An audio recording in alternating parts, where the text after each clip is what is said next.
on how I take care of my tomato plants.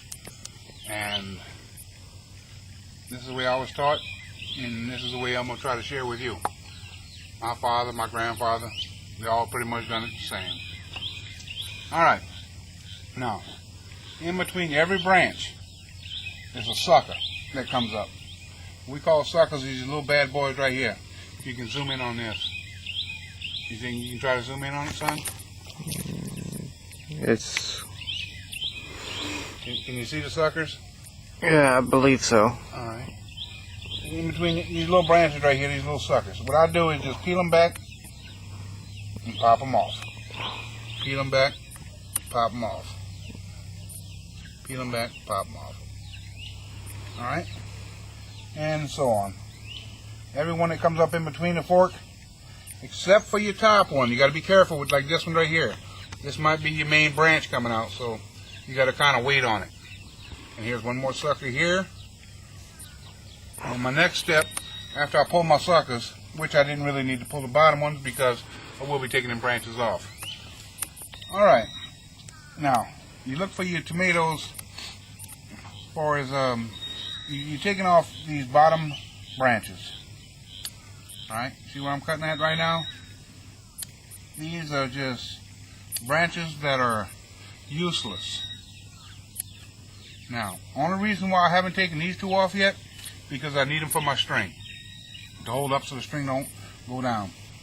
I got a few more down here to cut off, and that'll do it. Alright, like I said, here's my hay twine. I got it in my bucket. I pull my hay twine out like I do here, because I have a hole in the top. The bale is in the bucket. Alright, and then what I do is I wrap over the pole, around the pole, excuse me, come back to it, and just a general knot, nothing serious.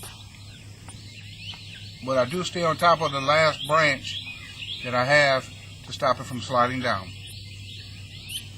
I suck in it just a bit, because I don't want it to go haywire when the wind blows. But I want it to generally follow the side of the pole. I like to keep it on the west side of a pole. The sun rises in the east, sets in the west. But I have trees on the west side, and they protect the plant. I'm going to cut my string. Boom, done there. This plant is pretty much done with. I kind of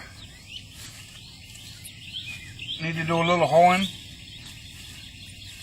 But I just pull out these little twigs and everything, and I look through the plant and make sure ain't no bugs been hitting it.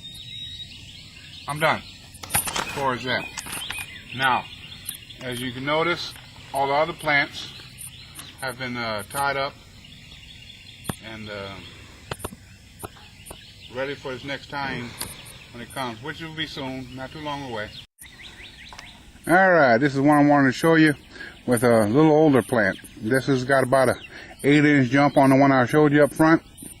That's one I had to replace because of critters.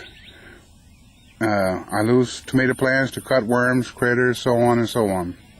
I do grow enough to spare on the side, and that's what happens. Alright, now what I want to show you now is for an older plant. After I done trimmed it one time already, now I'm going to do the other trim. Alright, let me shut this off and reposition myself. Alright, let's see here. Let me show you all how to do this the best way I can with, and I'm not left-handed, and my left hand don't work so good. So we're going to get the scissors right in my hand first. Alright. Alright, here we go now. See this bottom branch here? The one I'm getting ready to cut? That's useless. You don't need it. You're feeding branches, not tomatoes, when you do that. See it right here? Goodbye. And you see these sets of flowers here? That's what I want to explain to y'all. Anything underneath your first set of flowers is useless. It just doesn't do nothing for you. And the flowers are nice and healthy and everything, as you notice. Let me back up a little bit. Alright. But like I said, everything underneath, gone. And we're going to cut this one. Now, with this camera, I'm going to put it down for a second so I don't cut my damn plant. Then I can show y'all how I manipulate the tomato. Alright, now, what I mean by manipulating it, making it go where I want it to go, not where it wants to go. Because you need the pole sometimes to help you out here, as far as the wind. We got a light breeze today, and so I want to kind of stop some of this stuff. So here we go. Alright, these plants are pretty resilient. I mean, they last. They're pretty strong. You can bend them and twist them a little bit, and they won't go nowhere. They won't crack. They won't die as easy as you think they would. And so I want this one to be dead center. So I just put that one branch on the other side, and now I'm going to tie in between there. Hold on. Now I've tied it. And hopefully y'all can make this out. The sun's bright. Alright, remember when I was telling y'all about the top sucker in between the branches? If y'all can make that out. You see how that was in between the branch? The top one, you don't want to pull it because it's going to make, it's going to stub up your plant a little bit if you pull it. What you want to do is let that one go a little bit. And just, let's see if I can show you better. There we go.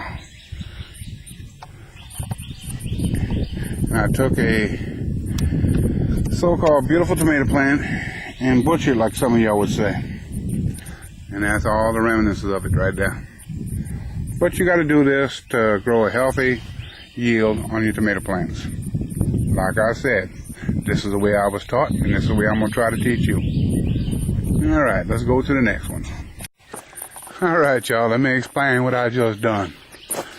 I just finished trimming this row up, taking all the suckers and the bottom branches that I don't need off the plants.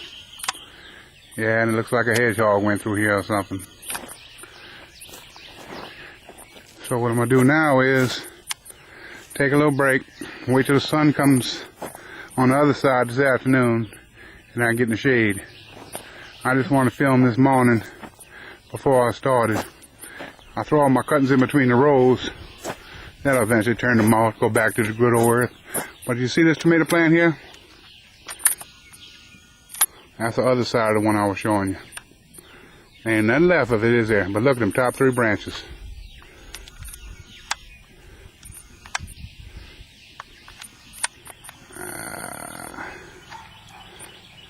It's about 18, 20 inches tall, and so on. They're all looking like that. I try to make the tomato go where I want it to go, like I said. Manipulate it on the other side of the pole. Because it's got a mind of its own, I guess you'd like to say. And I don't want it to do what it wants to do. I want it to do what I want to do. And just remember that. You can bend them a little bit. You can twist them. They'll come back. Just don't beat them up too bad when you do it. Alright, now, I gotta leave early anyways because my daughter has early dismissal from school. So I gotta go pick her up. I'll be back this afternoon.